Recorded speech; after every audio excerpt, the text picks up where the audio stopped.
भाजपा के प्रदेश महासचिव श्री कृष्ण कुमार ने कहा कि राज्य सरकार और कोच्चि निगम केंद्र सरकार द्वारा कोच्चि के लिए स्वीकृत केंद्रीय परियोजनाओं में तोड़फाड़ कर रहे हैं।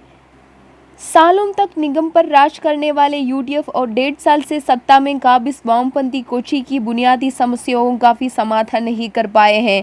उन्होंने पालारीवट्टम में एनडीए चयन समिति कार्यालय में एक संवाददाता सम्मेलन में कहा कि शहर में हर 5 दिन में पीने का पानी उपलब्ध होता है।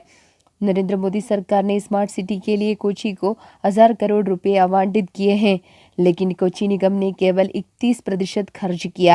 स्मार्ट सिटी के लिए केंद्र सरकार द्वारा स्वीकृत 100 शहरों में से कोच्चि निधि उपयोग के मामले में अंतिम स्थान पर था। कृष्ण कुमार ने बताया कि मोदी सरकार द्वारा अमृत परियोजना के लिए स्वीकृत 338 करोड़ रुपयों में से केवल 140 करोड़ रुपए निगम द्वारा खर्च किए गए थे। केंद्र सरकार ने स्वच्छ भारत अभियान के लिए कोच्चि को 350 करोड़ रुपए मंजूर किए हैं।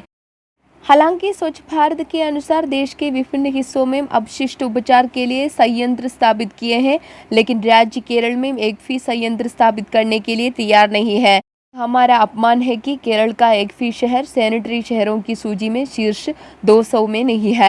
यदि ब्रह्मपुरम में अपशिष्ट जल संयंत्र का निर्माण होता तो कोच्चि में सभी अपशिष्ट समस्याओं का समाधान हो जाता।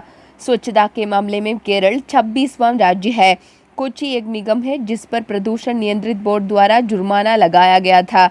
3 साल तक केंद्रीय विद्यालय आवंटित करने के बावजूद थ्रिक्काकरा नगर पालिका को जगह नहीं मिला। वहीं कृष्ण कुमार ने कहा 25 अन्य स्वीकृत केंद्रीय विद्यालयों ने काम करना शुरू कर दिया है। प्रधानमंत्री आवास योजना के तहत कोच्चि निगम में 900 मकान बनाए गए। थ्रिक्काकरा नगर सभा में पीएमएवाई योजना के तहत 500 घरों को लागू किया गया था। मुख्यमंत्री के राज्य सरकार के नव केरल मिशन के तहत 5 लाख घर बनाने के वादे के बावजूद 6 साल में कुछ नहीं हुआ। थ्रिक्काकरा निर्वाचन क्षेत्र में ऐसे क्षेत्र है जहां बारिश होने पर बाढ़ आ जाती है। यदि केंद्र की जल कृषि परियोजना को लागू किया जाता तो प्रतिदिन ताज़े पानी की आपूर्ति संभव होती है। अगर केंद्र सरकार परियोजनाओं को लागू करती है तो कोच्चि में बड़े बदलाव होंगे। एनडीए विकास के मुद्दे पर अन्य 2 मोर्चों को चुनौती दे रही है।